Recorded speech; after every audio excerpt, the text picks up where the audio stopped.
بسم اللہ الرحمن الرحیم۔ عزیز بچوں، یہ بڑی خوشی کی بات ہے کہ آپ اس وقت ساری انسانیت کی ہدایت کے لیے جو کتاب قرآن کریم ہے اس کو حفظ کر رہے ہیں، یاد کر رہے ہیں، اور یہ اللہ کا عطیہ اور اس کی نوازش ہے کہ وہ پاک کلام آپ کے ذہن و دماغ میں اور سینے میں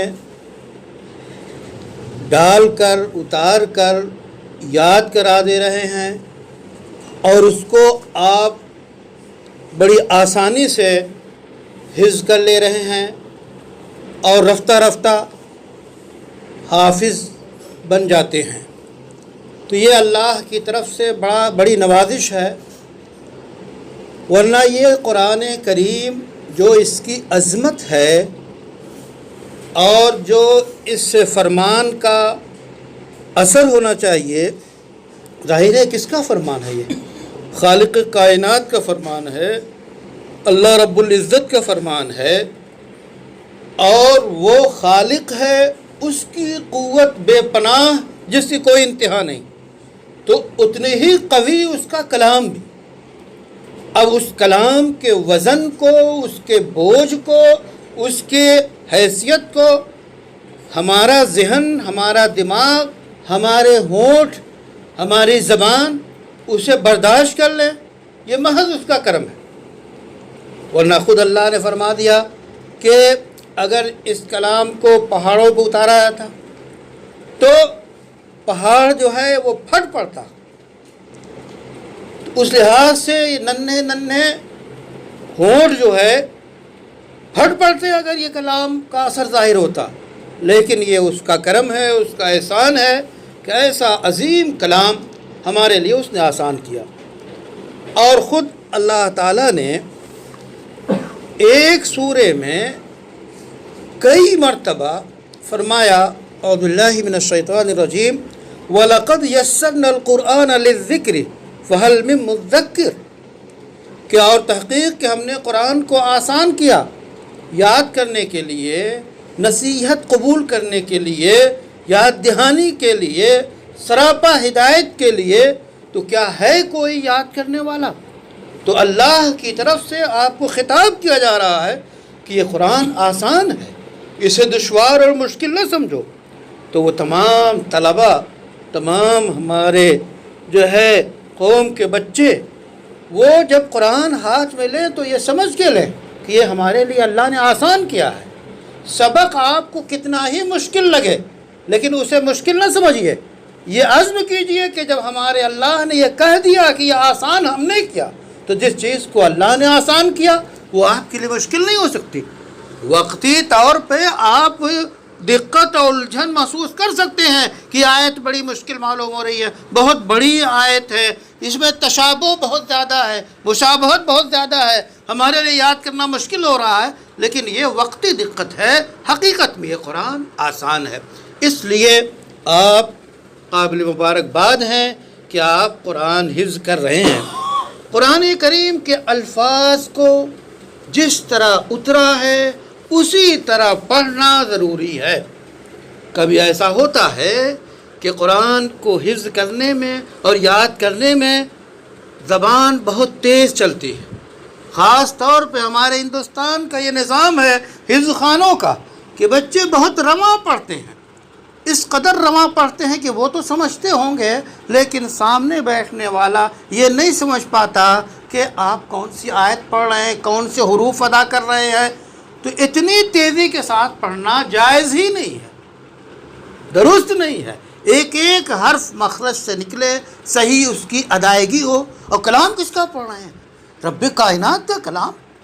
یہ بہت واضح بات ہے کہ ابھی یہاں کسی آفیسر کا خط آ جائے یا کسی بڑے مولانا کا جو ہے پیغام آ جائے اور اس پیغام کو سنانے کے لیے سنانے والا کہے اور وہ رو رو رو پڑھنا شروع کر دے، تو ایک 10 سطر کے کلام کو، خط کو اگر کوئی بگاڑ کے پڑھتا ہے، روانی سے پڑھتا ہے کہ سمجھ میں نہیں آئے، تو یہ بڑی گستاخی کی بات ہے۔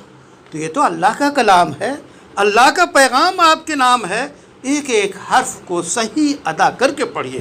آج کل تو بہت آسان ہے، آپ بڑے بڑے قاریوں کے ویڈیو اور آڈیو کیسٹ سامنے رکھ کر آپ اس انداز میں پڑھنا سیکھ سکتے ہیں۔ آپ کے اساتذہ یقیناً اچھا پڑھاتے ہوں گے، لیکن آپ مدد کے طور پہ ان کیسٹوں سے، جو آڈیو ویڈیو دونوں کیسٹیں آج کل آتی ہیں، کہ کس طرح ادائیگی۔ آپ شام کے کسی چھوٹے سے بچے کو کبھی دیکھیں گے کہ 4-5 سال کا بچہ تجوید کے قاعدے کو ایسا بیان کرتا ہے کہ بالکل روانی کے ساتھ، اور اسی طرح وہ قرآن پڑھتا ہے۔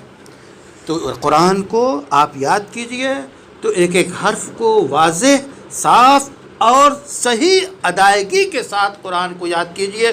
یہی وقت ہے کہ آپ اس وقت صحیح یاد کریں گے تو زندگی بھر صحیح یاد رہے گا۔ اگر اس وقت آپ ایسی روانی لائے کہ رمضانی حافظ آپ بن جائیں، اب یہ بھی ہمارے لیے بڑی دقت کی بات ہے کہ ہم کہہ رہے ہیں رمضانی حافظ، یہ کیا ہوتا ہے؟ رمضانی حافظ مسجدوں میں، اکثر مسجدوں میں یہ ہے کہ تراویح میں اس انداز سے قرآن پڑھتے ہیں لوگ کہ مقتدیوں کو پتہ نہیں چلتا کہ وہ کیا پڑھ رہے ہیں۔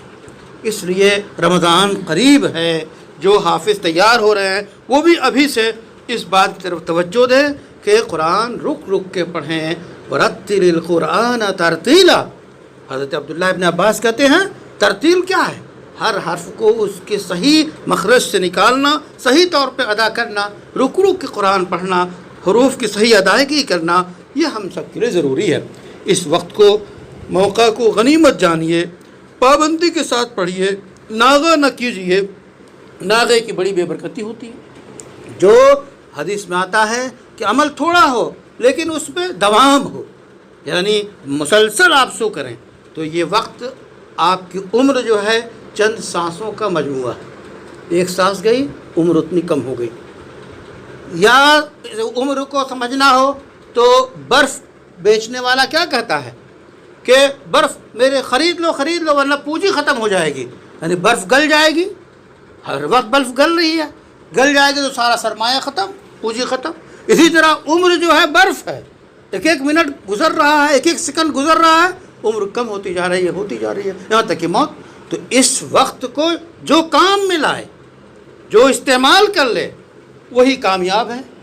اس لیے آپ اس وقت کو کی قدر کیجئے، وقت کا صحیح استعمال کیجئے، قرآن کو اچھی طرح یاد کیجئے، اور اس عزم کے ساتھ یاد کیجئے کہ یہ کتاب پوری دنیا میں انقلاب لانے کی صلاحیت رکھتی ہے۔ اسی کتاب سے انقلاب آیا ہے اور دنیا کے بیشتر حصے پہ اسلامی حکومت ہوئی ہے۔ آج بھی وہی قرآن ہے۔ آپ جب اس قرآن کو صحیح طور پہ دنیا کے سامنے پیش کریں گے، اس کے مطابق دنیا کو لانے کی کوشش کریں گے، تو پھر وہ انقلاب آ سکتا ہے۔ اس انقلاب کی تیاری کیجئے اور قرآن کو یاد کیجئے۔ اللہ سے دعا ہے کہ ہمیں قرآن کریم کا ایک ایک حرف صحیح طور پہ یاد کرنے، اس کو سمجھنے۔ آپ سمجھیں گے کب؟ اس کے بعد جب آپ عالمیت پڑھیں گے، مولویانہ پڑھیں گے، تو اس عزم کیجئے کہ اس کو آپ سمجھیں گے بھی، اس پر آپ عمل بھی کریں گے، اور اس کو آپ دوسروں تک پہنچائیں گے۔ تب آپ کے اندر سب سے پہلے انقلاب آنا چاہیے۔ قرآن پڑھیں تو تقشعر جو ہے وہ جو ہے دل کانپ اٹھتے ہیں، روئیں کھڑے ہو جاتے ہیں۔ یہ قرآن کی تاثیر ہے۔ تو اس واسطے قرآن کو اس طرح پڑھیے، اور اس کے بعد خود اپنے اندر انقلاب پیدا کیجئے قرآن سے۔ اس کے بعد اس انقلاب کو پڑوسیوں میں، محلے میں، شہر میں، یہاں تک کہ انقلاب پورے عالم میں آپ اس کتاب کے ذریعے لا سکتے ہیں۔ اس عزم کے ساتھ قرآن کو یاد کیجئے۔